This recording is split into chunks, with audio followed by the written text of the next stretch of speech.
А ви знали, що люди, народжені 9, 18, 27 числа, мають у собі мікс усіх чисел від 1 до 9. У них зібрано потроху від кожної енергії. Саме тому вони мудрі, талановиті, емоційні, рішучі та сильні.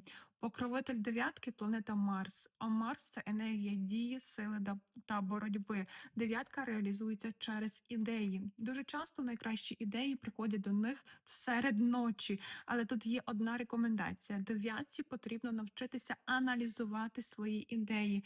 Якщо хапатися за кожну з них, можна дуже швидко загорятися, а потім так само швидко все кидати на півдорозі. Саме аналіз допомагає дев'ятці доводити свої ідеї до результату.